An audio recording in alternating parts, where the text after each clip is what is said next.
اعوذ باللہ من الشیطان الرجیم بسم اللہ الرحمن الرحیم اللہم صلی علی محمد وعلی محمد وعجل فرجہم۔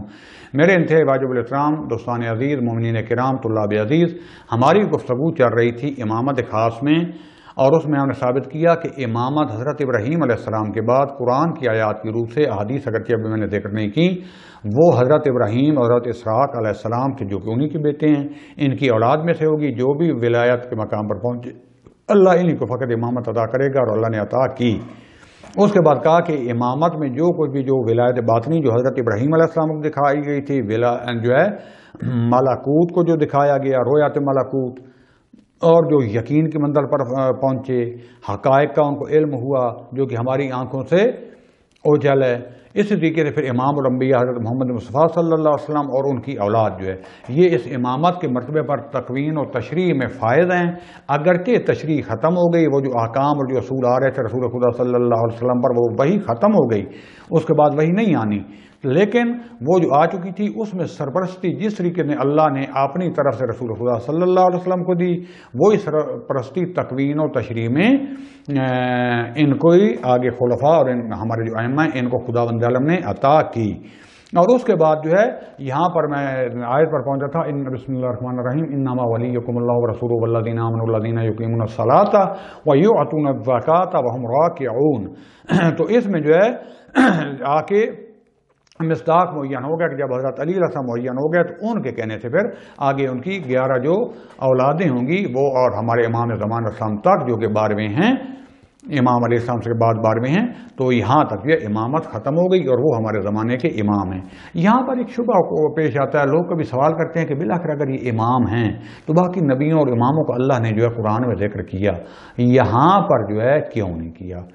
میں یہاں پر ایک کیونکہ اب مختصر انداز میں جواب دوں گا۔ سب سے پہلے تو میں اپنے برادران اہل سنت جو دوسرے نظریات کے مالک ہیں کہ رسول خدا نے ہمارے اوپر چھوڑ دیا جس کو چاہیں امام اور خلیفہ بنائیں، ان سے سوال ہے کہ آپ قرآن و حدیث سے ثابت کر سکتے ہیں کہ جتنے نبی گزرے ہیں، آیات میں ہے کہ جتنے بھی امام اور خلفاء بنے اللہ کے حکم سے اس کے رسول نے بنائے؟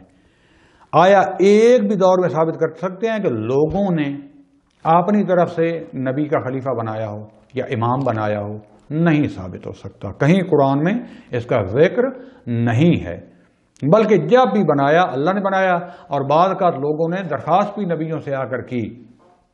بنی اسرائیل کا آپ کو واقعہ یاد ہے، داؤد علیہ السلام کا، اور باقی جو ہے حضرت شمعیل علیہ السلام والا جو زمانہ تھا کہ اس میں لوگوں نے پیشنہادیں بھی کی کہ آخرکار چلو اللہ سے کہو بناؤ، تو اللہ کے حکم سے بنایا گیا، اور کہا باسط اس کو جو ہے جسم اور علم میں یعنی شجاعت اور علم میں اس کو دوسروں پر فوقیت دی گئی۔ انہوں نے اعتراض کیا تھا نا کہ اس کے پاس نہ مال ہے نہ قبیلہ ہے، کچھ بھی ہے، کہا اللہ نے اس کو جسم یعنی طاقت اور اس میں شجاعت اور علم میں اس کو دوسروں پر چن لیا ہے، اس کو فضیلت دی ہے۔ تو ایک تو یہ صفات ہوگی اپنی جگہ پر۔ دوسرا کہ 12 اماموں کے نام قرآن میں کیوں نہ آئے؟ دیکھیں جب بھی معرفی کو کرنی چاہتا ہے اللہ حکیم ہے، 2 طریقوں سے معرفی ہو سکتی ہے، یا نام کے ساتھ، مثلا میرا تعارف کرانا چاہے تو کہیں گے کہ اس کا نام سید مختار احمد کلیم ہے، اس کے والد کا نام سید نفیس الرضا ہے، اس کے والد بھی عالم تھے، یہ بھی عالم ہے، یہ طالب علم ہے مثلا۔ ایک دفعہ میرا نام نہیں، کوئی دوست کہتے ہیں یار قوم میں جانا، وہاں پہ جو ہے ایک مؤسسہ نور ولایت کے نام سے ہے، مؤسسہ ولایت، وہاں پہ جو ہے ایک مثلا اس کا سید ہے، کالا امامہ پہنتا ہے، اور اس وقت اس نے ڈاکٹریٹ کلام میں کی ہے، اس کا تھیسس لکھا ہے، اس کے بعد وہ ہے معرفت شناسی پر مختلف چیزوں پر فلاں فلاں پہ اس نے درس دیے ہیں، اتنا یعنی وہ میری نشانیاں صفات بتا دیتا ہے، اس سے بھی معرفی ہو جاتی ہے۔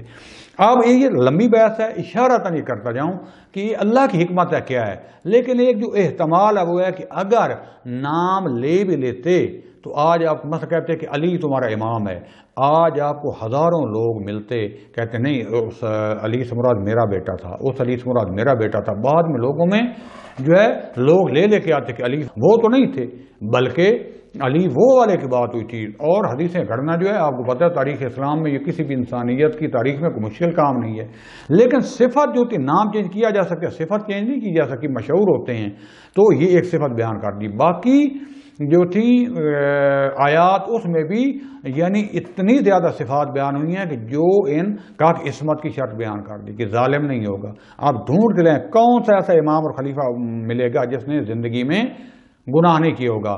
اگرچہ لوگوں نے کوشش کی کہ ایسا تو کوئی نہ ڈھونڈ سکے، لیکن جو بھی ان کی غلطیاں تھیں وہ ان اماموں پر کبھی نعوذ باللہ کہہ دیا کہ حضرت علی علیہ السلام نعوذ باللہ شراب پی کے نماز پڑھا رہے تھے، کبھی کہا کہ فلاں ابو جہل کی بیٹی سے شادی کرنا چاہ رہے تھے، اگرچہ وہ کوئی حرام کہاں پھیلا نہیں ہے، لیکن شادی کا مسئلہ تھا، لیکن یعنی ایسی تہمتیں لگائیں، لیکن تاریخ نے ان کو صاف کر کے رکھ دیا۔ جو حقائق جانتے ہیں سامنے آ گیا، رجال کی بحث پڑے حدیثوں کی کہ قرآن کی روح کے خلاف ہے، حدیث کی روح کے خلاف ہے، لہذا جتنا بھی تعارف کرایا گیا ائمہ کا وہ صفات کے ذریعے، ان صفات کے ذریعے جو لوگوں کے بس سے باہر تھیں، طاہر ہونا، رجس سے پاک ہونا، معصوم ہونا، حالت رکوع میں زکوٰۃ دینا، کچھ شخصی صفات کچھ کلی صفات، تو یہ جو ہے کلی سا جواب تھا کہ یہ صفات کے ذریعے اللہ تعالیٰ نے ان کا تعارف کرایا ہے۔ اب ہماری بات ہو رہی تھی کہ ان کی سرپرستی، ان کی ولایت کے تشریح میں بھی یہ انبیاء جیسے ہیں، اگرچہ وہی یہ تشریح ختم ہو گئی ہے، قانون بھی آ چکے ہیں، لیکن اس کی توضیح، اس کی تبشیر، اس کا لوگوں کو بیان کرنا اور اس کو حقیقی طور پر نافذ کرنا وہ وہی امام کر سکتا ہے جو اس کی حقیقت کو سمجھتا ہے۔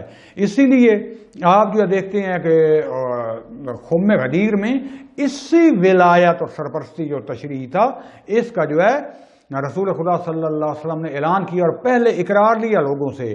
دوستان حالات دیکھیں کہ گرمی کا مہینہ وہاں پر جو ہے، حالانکہ خطاب جو تھا حج میں وہاں بھی کرتے تھے، کیا بھی صحیح، اور کہتے ہیں بات کر کرنے بھی لگے، لیکن ظالموں کو پہلے پتہ تھا، خبر مل چکی تھی، بعض جگہ پر رسول خدا صلی اللہ علیہ وسلم نے بیان کیا، بعض کہتے ہیں کہ انہوں نے ہلہ گلا کیا، شور مچانا شروع کر دیا، بعض یہ تھا احتمال دیتے ہیں کہ نہیں ہو سکتا تھا وہاں کیونکہ احکام حج اور خطبہ عادی ہوتا تھا، لوگ کہیں توجہ نہ دیں۔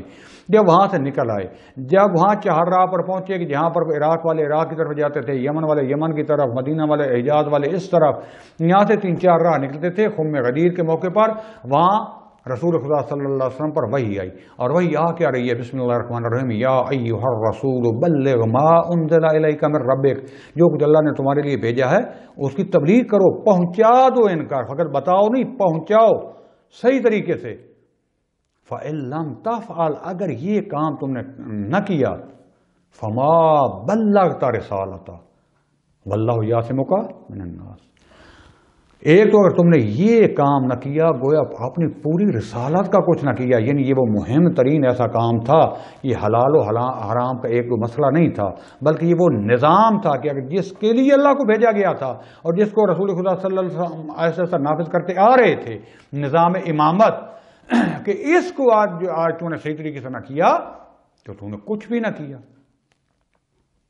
اور پھر یہ اعلان کرنے کے بعد کیا آیت نازل ہوئی؟ الیوم اکملت لکم دینکم، یہ نظام آنے سے تیرا دین کامل ہو گیا، اب اس کے بعد کوئی کمی باقی نہیں رہی۔ دوستان عزیز، یہ قرآن کی طرف سے جو ہے الیوم یئس الذین کفروا، یہ بھی ذرا آیت پڑھیں کہ اس دن لوگ مایوس ہو گئے۔ کیوں مایوس ہو گئے؟ پہلے وہ سوچ رہے تھے کہ رسول خدا صلی اللہ علیہ وسلم کا کوئی بیٹا تو ہے نہیں، اولاد تو ہے نہیں، تو ان کے بعد جس کو چاہیں گے بنا لیں گے۔ رسول خدا صلی اللہ علیہ وسلم نے جب اعلان کر دیا تو الیوم یئس الذین کفروا، مایوس ہو گئے۔ ظاہری دیکھیں تو ایسی جگہ پر آئے کہ کئی لوگ آگے جا چکے تھے، کئی ابھی پیچھے تھے، ٹنڈیں ہوئی تھیں اکثر کی، مثلا جو ہے وہ جو حج پر جاتے ہیں، اس کے بعد آپ کو پتہ ہے لباس بھی کم ہوتے تھے، اور یہاں کوئی باغ بھی نہیں تھا، دھوپ تھی، یہیں پر خیمہ لگا دیا، کہا آگے والوں کو پیچھے بلاؤ، پیچھے والوں کو آگے بلاؤ۔ پھر کیا؟ ایک خاص طریقے سے ایک ممبر بنایا۔ تاریخ میں آپ دیکھیں جب بھی پہلے رستے میں خطاب کرتے تھے یا گھوڑے خچر اونٹ کے اوپر چڑھ کے یا کسی پہاڑی یا ریت کے ٹیلے پر کھڑے ہو کر، آج کیا کیا؟ عجیب طریقہ، یعنی کہتے ہیں نا بس سنا ہوا آپ نے مشہور پلانوں والا ممبر بنایا، اونٹوں کو رکھ کے ان کے اوپر کھڑے ہوئے، اور کیا کہا؟ پورا خطبہ دینے کے بعد ایک لفظ جو خاص کہے، الست اولی بکم منکم بانفسکم، کہ آیا میں تم پر تمہارے نفسوں، روحوں، تمہاری ذات سے زیادہ سزاوار اور اولا افضل نہیں ہوں، یا ہر حوالے سے افضل؟ اتنا تم اپنے نفس کے بارے میں علم نہیں رکھتے جتنا میں تمہارے نفس کے بارے میں علم رکھتا ہوں، جتنا میں تمہارے اوپر خدا کے اللہ کے اذن سے احاطہ رکھتا ہوں، اتنا تم اللہ کے نزدیک مقام نہیں رکھتے جتنا میں مقام رکھتا ہوں، ہر حوالے سے تمہارے نفسوں پر اولا ہوں۔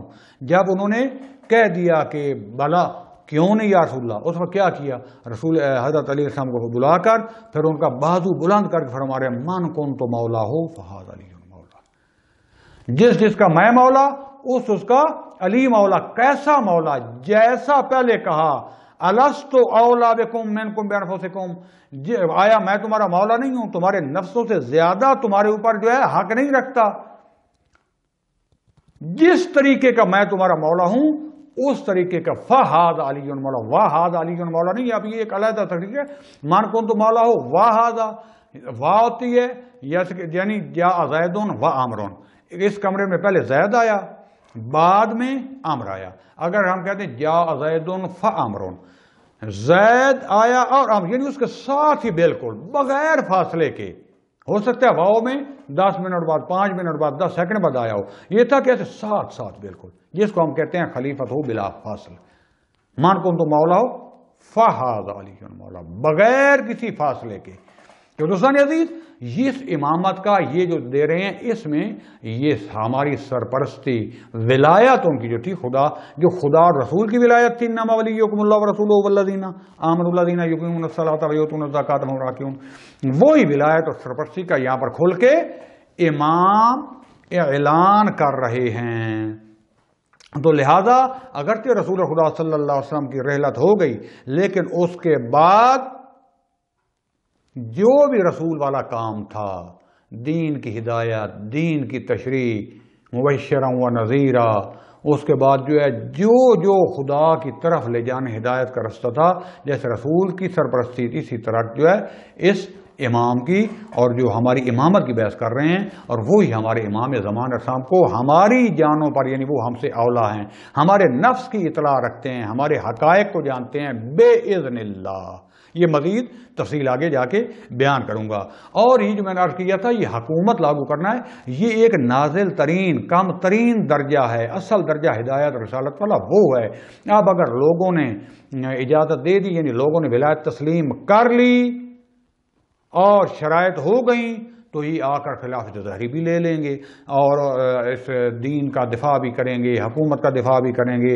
جس طریقے سے خود حضرت امام علی علیہ السلام نہج البلاغہ کا خطبہ 3 میں جو فرماتے ہیں، لولا حضور الحاضر و قیام الحجہ بوجود الناصر، کہ اگر جو ہے یہ حضور الحاضر، یہ جن جو حاضر ہوئے ہیں سارے آ گئے تھے بیعت کرنے کے لیے، اور ان کی وجہ سے میرے اوپر جو ہے حجت تمام نہ ہو جاتی کہ میری نصرت کر رہے تھے، تو میں اس کو چھوڑ دیتا. جس طریقے سے خراب ہو چکی تھی جو چاہتا بن جاتا. لیکن کیونکہ میرے حجت تمام ہو گئی تو لہذا میں نے یہ بھی قبول کر لی. جس سے ظاہر ہوتا ہے کہ اصلی کام یہ نہیں ہے، اصلی کام وہ ہدایت و ولایت ہے. تو اس طریقے سے جب یہ سامنے ہو جائے گا، اب ظاہر ہوتا ہے کہ اس کا ایک ایک حکم ماننا، اس کی اطاعت واجب ہے. ورنہ دوسرے جو ہیں وہ صاف کہتے ہیں کہ اگر خلیفہ جو ہے وہ اسلام کے مطابق، اللہ کے دین کے مطابق حکم دے گا تو پھر قبول کرنا، اگر نہ دے تو نہ کرنا. جبکہ حضرت علیہ السلام نے واضح کہا کہ تم اللہ کے قرآن، سنت رسول اور سنت شیخین پر عمل کرو گے، تو حضرت علیہ السلام نے فرمایا تھا کہ میں اللہ کے قرآن اور سنت رسول پر جو ہے عمل کروں گا. باقیوں نے کہا کہ ہم شیخین پر. یہاں پر اب آ کے فلسفہ ظاہر ہوتا ہے کہ ان کی اطاعت اللہ کی طرف سے واجب ہے. اور ان خلفاء نے بیٹھتے ہی کہا کہ میرے ساتھ ایک شیطان ہے، اگر میں اللہ کا صحیح حکم دوں تو میری اطاعت کرنا، نہ کروں تو میری اصلاح کرنا، یہ میرا حکم نہ ماننا. اور لوگوں نے جن کی امامت کی کتابیں پڑھ لیں، صاف کہتے ہیں کہ اگر یہ خلیفہ اللہ کے حکم کے مطابق حکم دے تو پھر عمل کریں، نہ دے تو نہ مانیں، یا اس کے خلاف خروج کریں، یا چپ کر دیں، یا اس کو سمجھائیں. یعنی امام جا کے خلیفہ کو سمجھائیں. اس لیے کسی نے کوئی امام پکڑا ہوا ہے، عقائد میں کوئی امام ہے، فقہ میں کوئی امام ہے، اصول میں کوئی امام ہے، تاریخ میں کوئی امام ہے، حدیث میں کوئی امام ہے.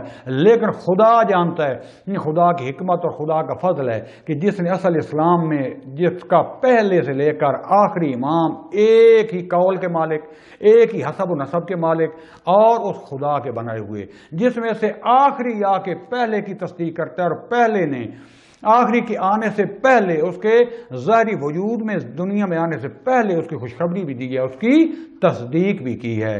اس لیے یہاں پر خدا بند عالم کا حکم ماننا پڑے گا. بسم اللہ الرحمن الرحیم. وما كان لمؤمن ولا مؤمنة اذا قضى الله ورسوله امرا ان يكون لهم الخيرة من امرهم وَمَنْ يَعْصِ اللَّهَ وَرَسُولَهُ فَقَدْ ضَلَّ ضَلَالًا مُبِينًا. ان کی اطاعت واجب کرا دی ہے کہ جو کچھ یہ فیصلہ کر دیں، جو کچھ یہ کہہ دیں، تم پر ماننا واجب ہے. اور جو کوئی اس کے بعد بھی اللہ کی معصیت کرے گا اور اس کے رسول کی، اور اس کے ذیل میں آ جائے گا کہ رسول کا بھی جو نائب اور امام ہوگا، تو وہ کھلی گمراہی میں ہے۔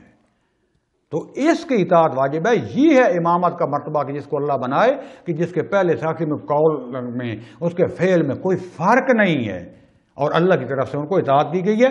جن کو ہم نے نہیں سمجھانا انہوں نے ہماری ہدایت کرنی ہے۔ پھر میں اپنی گفتگو کو یہیں پر ختم کرتا ہوں۔ والحمدللہ رب العالمین، والسلام علیکم ورحمۃ اللہ وبرکاتہ۔